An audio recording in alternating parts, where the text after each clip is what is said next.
all grade notice. Everybody Had no interest in acting, never wanted to be an actor. Yeah. But you're always unsure, as an actor, and you'll hear even great actors today. Do you remember Raj, the kind-hearted black guy, with the thick glasses in What's Happening? That was Ernest Lee Thomas, the first young black icon to appear on American primetime television. But what few people knew was that Ernest himself was also a victim of the very system he once broke. At the height of his fame, Thomas suddenly disappeared from Hollywood. And for many years afterward, Hollywood was left only with rumors. Some said he'd gone mad. Others said he was addicted.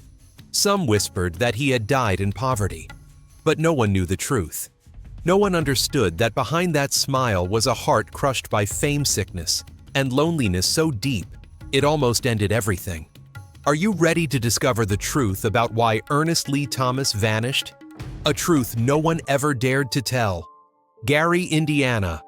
Late 1940s, an industrial city where smoke from the steel mills rose high and blanketed the sky. It was not a place made for dreams. Ernest was born on March 26, 1949, into a poor working-class family. His father worked at a factory, his mother was a housewife. Devoted, but weary. The whole family lived in a cramped, damp neighborhood. In Gary back then, black people weren't encouraged to dream. They were taught how to survive, not how to shine. Ernest was a special child, not because he was smarter than the others, but because of his eyes. From an early age, he suffered from amblyopia, or lazy eye, a condition that made one eye weaker and forced him to wear thick glasses just to see the world clearly. On the playground, kids would tease him. 4 eyes Coke bottles. Their laughter cut into the 10-year-old boy like shards of glass. But strangely, whenever they laughed, Ernest laughed too. He learned to use his smile to hide his pain. In the 1950s, Gary was one of the typical black cities in the American Midwest, lively, yet quietly divided.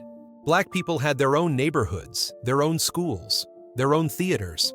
On the black and white television in the Thomas household, almost every face was white.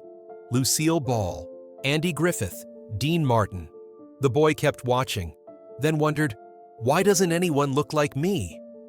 That was the first time he realized he belonged to the invisible ones. Ironically, Ernest never planned to become an actor. The dream of the stage didn't come from the spotlight, but from an offhand comment by a friend. Jake, his closest friend, was the first person to see something in Ernest that Ernest himself had never recognized. When they were both at Indiana State, Ernest was the kind of guy who cracked jokes and did impressions just to make his friends laugh. He'd pretend to be pregnant mimic TV hosts with surprising accuracy. Everyone thought it was just goofing around everyone except Jake. One afternoon, Jake looked at him and said, half joking, half serious, Ernie, you're an actor. You just don't know it yet. Even then, Ernest didn't believe it. He was practical. Instead of chasing the stage, he chose to study sociology and psychology, earning a Bachelor of Science from Indiana State University.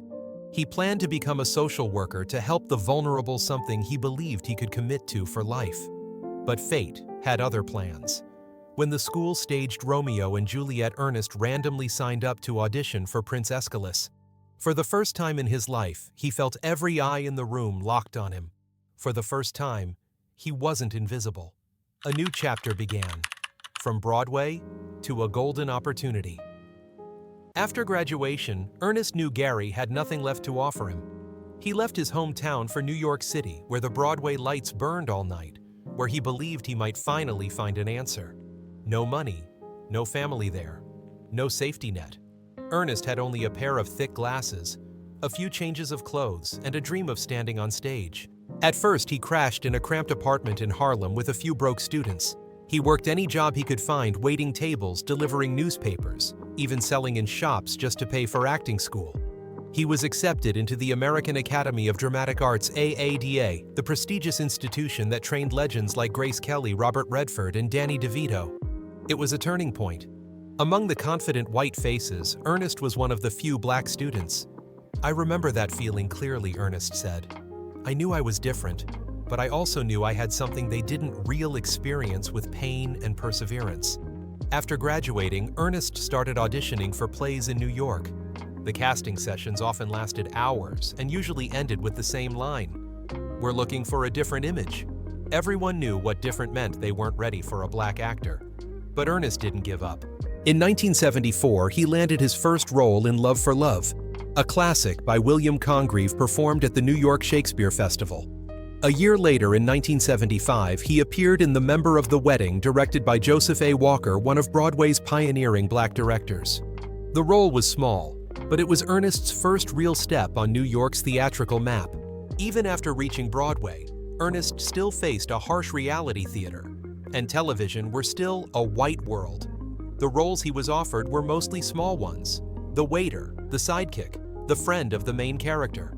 He auditioned dozens of times every month, but rarely got a callback.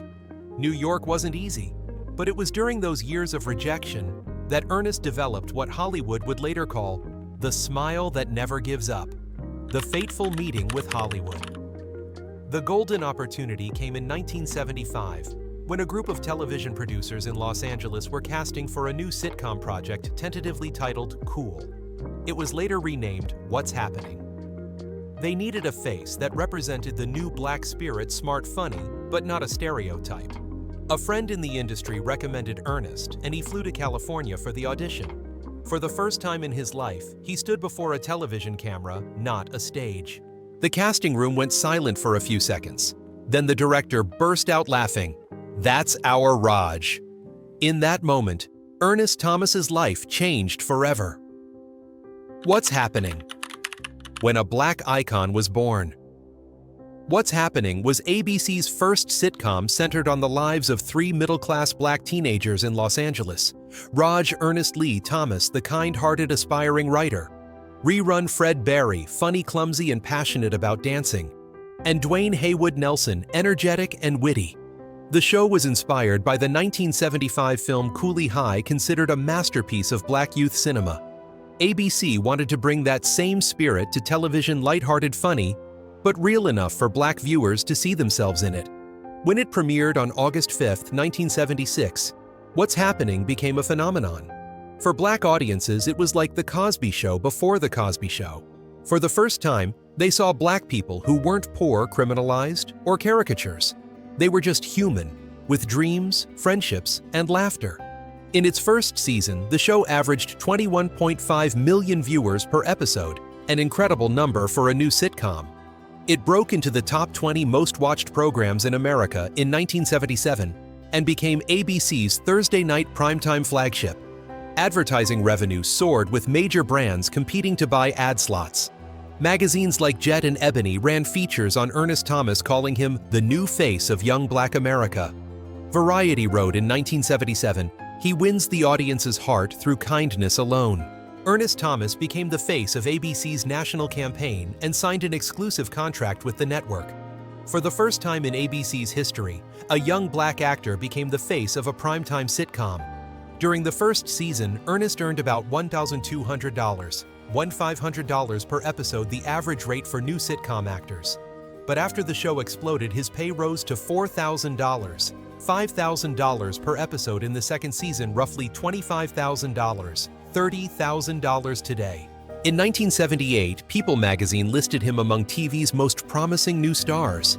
He appeared on The Tonight Show, starring Johnny Carson's Soul Train, and The Mike Douglas Show. In one interview, Ernest said, "I don't think of myself as famous. I just want black kids to see that they can dream and be allowed to dream." Ernest wasn't just the lead actor, he was the soul of the show. His gentle presence made him stand out from every black stereotype on TV. He wasn't rebellious, he wasn't rough, he wasn't the punchline. He was the good man in a harsh world, something black viewers deeply longed to see. By 1978 to 1979, Ernest Thomas was at the peak of his career. He toured across America, meeting fans in more than 30 states. He landed endorsement deals, offers from NBC and CBS, and appeared on the cover of Ebony magazine with the headline, "Ernest Thomas, the new face of black comedy." At that moment, Ernest Lee Thomas was one of the cultural icons defining black America in the 1970s. But few could have imagined that only a few years later, the man who once made America laugh would disappear without a trace, behind the spotlight. In 1979, while What's Happening was still airing across America, ratings high and fans cheering every time Raj appeared on screen, things behind the scenes began to fall apart. Behind every smile in front of the camera were layers of tension, conflict, and pressure the public never saw. On TV, Raj and Rerun were inseparable best friends. In real life, there was a long silence between them. Fred Rerun Barry lived recklessly. He loved to party, often showed up late, and caused trouble on set. He demanded higher pay, walked off during shoots, and constantly frustrated producers. Ernest, disciplined and serious, often apologized on his behalf, trying to protect the show's image in the press. In an interview years later, he admitted, "I loved Fred, but he was carrying his own pain. We were three black men trying to survive in a system that wasn't built for us." And sometimes that pain turned inward. The set of What's Happening slowly became a battleground. Rerun spiraled out of control. Dwayne Haywood Nelson felt trapped between his two co-stars, and Ernest was forced to hold the whole thing together. The tension escalated when money came into play. From the outside, everyone assumed the cast was getting rich. In reality, their pay was far below what the show was making. An internal ABC report from 1978 revealed that What's Happening averaged 22 million viewers per episode and generated more than $25 million a year in advertising revenue, a massive figure at the time. Yet the main cast was paid only around $5,000 per episode, 3 to 4 times less than white sitcom actors in the same time slot. When the cast tried to renegotiate their contracts, the producers weren't interested. There were no unions protecting them, no strong legal representation for black actors. They were both stars and easily replaceable. "We were praised as pioneers," Ernest said later, "but the system still wanted us to stay quiet and grateful." When they pushed for new contracts, producers threatened to recast the roles. Meanwhile, Fred Barry began openly complaining about working conditions and pay in the press. The producers were furious. The cast's unity began to crack. After several failed negotiations, ABC abruptly canceled the show at the end of 1979, even though ratings were still strong. There was no final episode, no goodbye, just a short announcement. What's Happening was over. For viewers, it was the end of a show. For Ernest, it was the end of an era. From the peak of fame, he suddenly found himself outside the game. Hollywood loved Raj, but it no longer had a place for Ernest. Ernest Thomas carried the expectations of an entire community. White audiences wanted him to be nice, harmless, non-controversial. Black audiences wanted him to be strong, outspoken, a voice for us all. But Ernest just wanted to act to be an artist, not a political symbol. "I wasn't allowed to make mistakes. If I said one wrong thing, they'd say, 'That's how black people think.' I don't represent a race. I represent myself," Ernest told Vlad TV. After the show ended, Hollywood saw him differently. To them, he wasn't a rising star anymore, but an old sitcom actor tied to one role. No director wanted to risk hiring Raj. He was completely typecast. Everyone saw Raj, not Ernest. Even though he had formal training from the American Academy of Dramatic Arts and experience on Broadway and show business, one successful role can define and confine your entire life. Hollywood has a short memory and long prejudice. And so the man who once represented hope for millions of black Americans was burned by his own light. When the stage lights went out, Ernest thought he was only taking a short break. But month after month, the phone never rang. To Hollywood, Raj was over, after the lights addiction loss and the dark silence. In the early 1980s, Ernest almost completely disappeared from public view. Occasionally, he joined small community theater productions or took minor guest roles, but there were no major projects. That silence quickly gave birth to rumors. He's broke. He's an addict. He's dead. All false. But Ernest didn't have the strength to fight back. Sometimes silence is the only way to survive. During that lonely time, Ernest received devastating news his younger brother had died. He was transgender and had contracted AIDS at a time when the disease was still seen as a curse. Ernest said his brother had been shunned by family, neighbors, and society. When the AIDS crisis erupted in the early 1980s, fear left his brother completely isolated. Ernest, still struggling with his own career, did his best to care for him in those final months. "My brother died alone, and I couldn't save him. Fame, money. All of it means nothing when you watch someone you love suffer. The loss broke him, Alcohol became his companion. Painkillers became an escape. He fell into deep depression. That grief stayed with him for years. Thomas later said that if he could turn back time, he would have simply spent more time with his brother. That tragedy was the reason he later supported LGBTQ+ charities and community groups quietly, never for attention. Ernest admitted in a 2017 Vlad TV interview, "I struggled with drugs. Not for fun, but to forget. I wasn't addicted to the point of destroying myself, but I lost faith in everything. It was a time when old friends turned away, and the media wrote stories that weren't true. Hollywood doesn't forgive silence. If you disappear, they assume you're dead." Ernest wasn't dead, but he had withdrawn from the noise and started the quietest fight of his life. In 1983, Ernest found faith again. He returned to church, began praying every morning, quit drinking, and made a decision. If he couldn't live for fame, he would live for peace. 3 years later, in 1985, when ABC unexpectedly revived What's Happening as What's Happening Now, they called Ernest back. He returned as Raj, no longer the young dreamer, but a grown man running a small cafe who understood the price of success and failure. The show lasted 3 seasons. It wasn't a huge hit, but it was enough for Ernest to rise again from the darkness. "I didn't come back to be a star," he said. "I came back to thank life for giving me another chance." When What's Happening Now ended, Ernest no longer dreamed of stardom. He didn't wait for million-dollar contracts or blockbuster roles. Instead, he accepted the truth: he was an actor, and just being able to act was enough. From then on, Ernest became what Hollywood calls a working actor, someone who lives by the craft, not by fame. He took any role that meant something, even if it lasted only a few minutes on screen. Sometimes he was Malcolm's friend in Malcolm X, 1992. Sometimes the odd neighbor in Everybody Hates Chris, 2005-2009. Or a small part in the horror film The Lords of Salem, 2012. His appearances were brief, but always left warmth, authenticity, and humanity, because he no longer performed to prove anything. He performed from experience. In an interview, Chris Rock, the creator of Everybody Hates, Chris said that when he offered Ernest the role of Mr. Omar, he told him, "I want the audience to see a man who's lived on both sides of the spotlight." And Ernest did exactly that. That role reintroduced him to a new generation after 3 decades. What's remarkable is that they didn't love him out of nostalgia. They loved him because he was real. Since then, he has appeared in small series, independent films, conferences, and inspirational talks.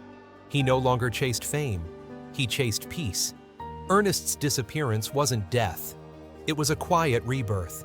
He was no longer Raj for millions. He didn't need to be a sitcom star anymore. He was simply Ernest Lee Thomas, a man who had seen the hell of fame and chosen the peaceful road of faith. Love, private life, and the things few ever knew. A rare love story. The college romance with Kim Cattrall. Before Hollywood knew Raj, before the long struggle with fame, Ernest was just a shy student at the American Academy of Dramatic Arts. And it was there that he met Kim Cattrall, the blonde girl with bright eyes, who would later become Samantha Jones in Sex and the City. They were classmates sharing the same dream of performing on stage. On autumn nights in New York, the two would go to plays, grab coffee, and talk about their future roles, just 2 young souls trying to find their place in a city that was far too big. Kim was smart, charming, and incredibly dedicated to her craft. We were just 2 students trying to find our way, and maybe what I learned from her was that no matter how harsh the world can be, there's always room for kindness. Ernest Thomas shared with AAMBC Journal. Years later, when Kim Cattrall had become a global star, Ernest still spoke of her with genuine respect. She deserves every bit of her success. I'm proud to have studied alongside her. It was the only romance he ever publicly mentioned, a brief but sincere chapter that made Ernest feel more human, more real than ever. Marriage and family. The quiet, empty space. Unlike many of his peers, Ernest never married, and there are no records of him having children. When asked about marriage in a 2015 interview, he simply smiled and said, "I've had love, but love doesn't always need marriage. This business makes you lonely, and I've learned to live with that." His answer carried no sadness, only calm acceptance.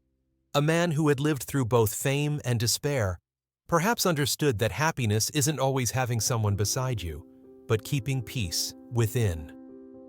Ernest lives alone, quietly, modestly. He still goes to church, still reads, and still teaches community acting classes as a way of passing on the flame. In a world obsessed with being seen, he chose to live by being still. Faith and character, the heart of a survivor. What makes Ernest truly different isn't his career, it's his faith. He is a proud member of Kappa Alpha Psi, a historic Black fraternity that upholds integrity, discipline, and self-respect. In most interviews, whether about fame or failure, he always returns to faith. I've made plenty of mistakes, but God never left me. Every morning I wake up and say, thank you, and that's enough. Ernest Thomas, the AAMBC Journal. Far from the glamour of Hollywood, Ernest lives simply. No luxury cars, no mansions. Just the same old suit, the same thick glasses, and the same gentle smile that once made America fall in love. Except now behind those eyes, there's wisdom, pain, and gratitude. He never tried to come back to the spotlight, because to him the light never really went out. It just moved from the stage into his heart. I don't need people to remember who I am. It's enough if they say, he was a good man. Ernest Lee Thomas. Money, wealth, and the price of fame. At the height of the late 1970s, What's Happening was one of the most watched sitcoms in America, with over 20 million viewers per episode. But if you think Ernest Lee Thomas made millions from it, you'd be mistaken. According to Celebrity Net Worth, his total assets today are estimated at around $500,000, a modest sum compared to the cultural impact he once had. For today's young actors, one season on Netflix could earn 10 times that amount. But in the 1970s, Hollywood was still brutally unfair to Black performers. No sponsorships, no million-follower platforms, no scandal-driven publicity. Just a veteran actor making a living from his craft, holding on to the belief that people may forget my name, but they'll never forget Raj's smile. The man who still smiles. At 70, in 2025, at 75 years old, Ernest Lee Thomas still appears regularly at Black cultural events, talk shows, and film conventions. Recent photos show him looking sharp, black suit, red tie, thick glasses, and that unmistakable kind smile. No one would guess that the man who once battled addiction and depression now stands calm, radiant, and full of life. In 2024, he appeared in the series Diara from Detroit.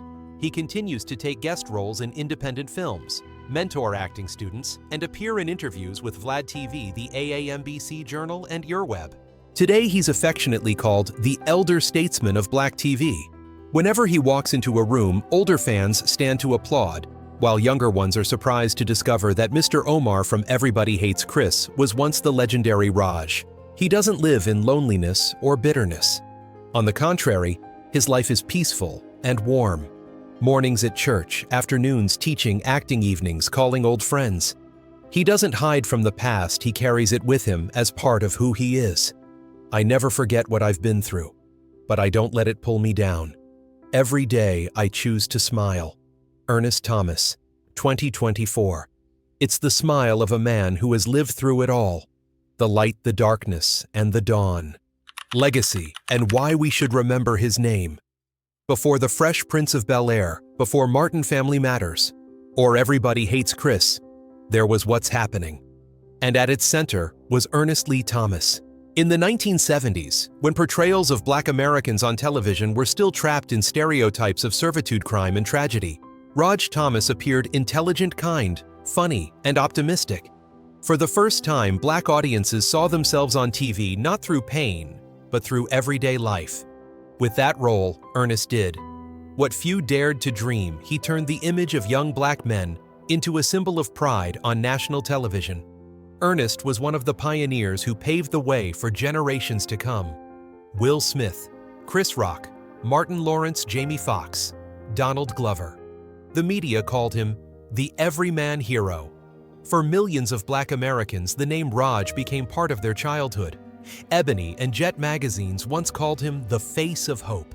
Cultural scholars today describe him as the bridge between classic Black television and the modern era. But Ernest's greatest legacy doesn't live on screen. It lives in the lesson he left behind, that early fame can be both a blessing and a curse. And though the system never protected him, he never lost his dignity. No scandals, no moral collapse, no soul sold for another 15 minutes of spotlight. They can take my fame, but they can't take my faith or my integrity. Ernest Thomas. That's what leaves people speechless. Not a sensational downfall, but the quiet grace of a man who had every reason to create drama, yet chose to live with kindness and strength.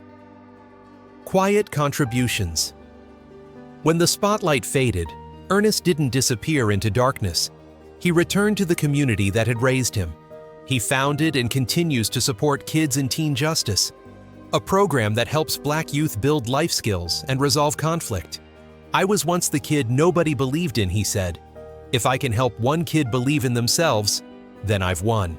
In 2010, he published Conversations with My Mother, Food for Mind, Body, and Soul, a collection of memories, faith, and lessons from the woman who helped him survive his difficult childhood. Educators praised the book for its message of healing through gratitude. Ernest also remains an active member of Kappa Alpha Psi, the prestigious fraternity for Black scholars and professionals. He speaks at panels on acting ethics, faith, and self-respect, telling students art isn't just for success, it's for saving yourself. No spotlight, no noise. Just the quiet presence of a mentor who's weathered the storm and tells the next generation, don't let them define your worth. Today, as Hollywood celebrates new Black stars, it often forgets that the door they walk through was first opened by a gentleman with thick glasses named Ernest Thomas. Some legends are made by victories. Ernest Thomas became one by surviving with grace. If this story touched you, share your memories of what's happening, or Ernest himself in the comments. If it moved you, like, share, and subscribe, because the stories that matter most are the ones Hollywood tends to forget. The stories of the Black legends you love will continue in the next episode. All data, analysis, and commentary in this video are presented based on information available at the time of production.